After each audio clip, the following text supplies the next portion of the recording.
We were testing out the Normandy, Captain Anderson's new ship, when the distress call came in. An Alliance patrol on Eden Prime had been attacked. They'd seen something they couldn't explain. And whatever it was massive. I hit the ground with my lieutenant, Kaidan Alenko. A good kid, loyal, by the book, with a talent for biotics. We came across the lone survivor of the patrol, Gunnery Chief Ashley Williams. A soldier to the core. Tough, disciplined, ready to take on whatever came her way. Ashley joined up with us and took us to the spot where she lost her squad. That's when we saw it. The ship. Like nothing I'd ever seen. It was massive, scorching the colony and everything around it as it blasted away. We followed the path of destruction to an artifact, a beacon left by a long-dead race called the Protheans. The colony had dug it up, and whoever attacked them had tried to take it. Chief Williams made the mistake of getting too close. It hit her with some type of energy. I grabbed her and threw her out of the way. And that's when it hit me. Hard. Every muscle in my body went rigid. I couldn't move, could barely breathe. Everything went black. And then I saw something. A vision. Dream. Nightmare. By the time I woke up, we were halfway to the Citadel on our way to meet the Council. I was expected to explain what I'd seen. Anderson came along. So did Adina, our political representative on the Citadel. With those two heavyweights, it seemed reasonable we could persuade the Council that the ship we'd seen was a potential threat, as was the individual behind the attacks. The main suspect for the Eden Prime massacre was a Turian Spectre named Saren. He'd been seen by one of the survivors from the colony at Eden Prime, and there was some evidence to suggest that the ship was connected to Saren. But even Adina's pointed accusations weren't enough to convince the Council. They just couldn't believe one of their chosen elite Spectres could be guilty of something like that. They needed proof, which meant I needed proof. Fortunately, I wasn't alone in my search. Garrus, another Turian, wanted to help. A top agent for Citadel Security.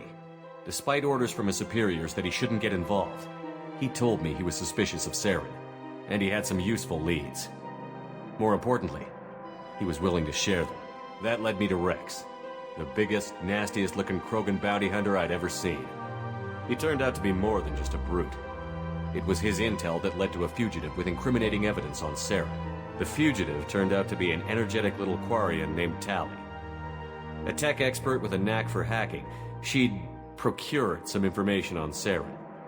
Evidence that proved Saren was dirty.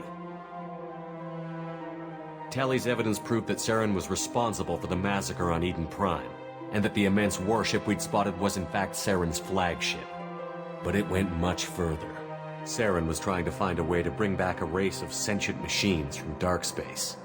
Machines allegedly responsible for cleansing the galaxy of all organic life. These Reapers were blamed for wiping out all life 50,000 years ago, including the Protheans, then disappearing back through the mass relays to dark space, leaving no trace they'd ever been. That explained why Saren was after the beacon, and it made some sense out of my visions. But not much else. We couldn't convince the Council that the Reapers were a threat, but they agreed Saren had to be stopped. They stripped him of his Spectre status and gave me the honor of becoming the first human Spectre. My first task? Bring down Saren. Anderson decided to stay behind, giving up his ship, the Normandy. He told me I would need it more than he would. He also pointed me in a direction. Liara, a Prothean expert, adept in biotics, and maybe most importantly, daughter of Benezia, Saren's top lieutenant. And like most Asari, as beautiful as she is intelligent, and born with a unique ability to meld with other species. Liara was able to help me decipher some of the vision the beacon had given me. Nothing concrete, but it gave me some clues. And a new appreciation for the Asari. Her technique for accessing my vision was unexpected, but not at all unpleasant. Ashley was a little concerned about the connection I shared with Liara. As commander, I knew either relationship had the potential to interfere with the mission. I decided discretion was the better part of valor, and kept my focus on our goal, finding Saren. Thanks to Liara's help, we had our next lead, Benezia. Saren had taken her to Novaria, where he'd enslaved a dangerous race of insect-like creatures, the Rachni.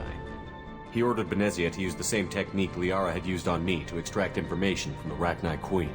The Queen's drones were everywhere, and they weren't happy. We had to fight through hundreds of them to get to Benezia. By the time we arrived, Saren was gone. With the information, I tried to reason with Benezia, but Saren had indoctrinated her. He had somehow acquired the ability to control people's actions and wills. Benezia wouldn't surrender, and Liara was forced to watch her mother die in her arms. And I was left with an angry, dangerous Rachni Queen to deal with. She claimed her drones would do no harm if I released her. But the Rachni had terrorized the galaxy before.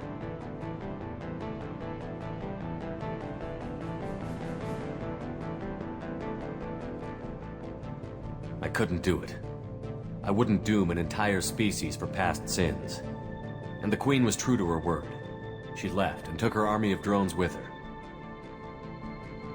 With Saren's top lieutenant dead, he was quickly running out of time and places to hide. I tracked him down at his base on Vermeer, but we soon learned it was more than a base of operations. It was a breeding ground. Saren was breeding an army of Krogan. He'd found a cure for the genophage, a disease inflicted on the Krogan to prevent them from breeding and taking over the galaxy. But the Krogan Saren was breeding were slaves, mindless beasts that obeyed Saren's will. I had to destroy the base, and all its research. Rex disagreed. Violently. Rex wanted the genophage cure for his people. I tried to convince him to help me destroy it, that these Krogan weren't real. But he wouldn't back down. Fortunately, Rex is smarter than he looks. He realized this wasn't the way to help his people, and that Saren was the real threat. When we finally got to the center of the base, I realized just how close Saren was to completing his plan. He was already in communication with the Reapers. Sovereign, Saren's flagship we'd all assumed was just a ship, was a Reaper. It spoke to me, threatened me. I could feel the menace it had for every living thing. It wanted me dead. It wanted us all dead. And I knew it was capable of doing just that. What I couldn't understand was why Saren would help it. But there was no time to think about it. Sovereign knew where we were. We had to destroy the base and get the hell out. I split up my team in 2 squads, sending Ash with one and Kaidan with the other as a distraction. We had a nuke, and we planned to use it. Before we could detonate the bomb, Saren showed up. We fought. I stalled him to make time for my team. And in talking to him, I realized the truth. It wasn't Saren who was indoctrinating everyone. It was Sovereign. The Reaper. And Saren was in deeper than all of them. He tried to convince me he was still in control. Said he found a way to reduce the Reaper's influence, but he was kidding himself. Or believing the lies Sovereign was telling him. Before I could convince him to stop, he ran, leaving me just seconds to extract my squad mates. I tried, but I wasn't fast enough. I could only save one of them.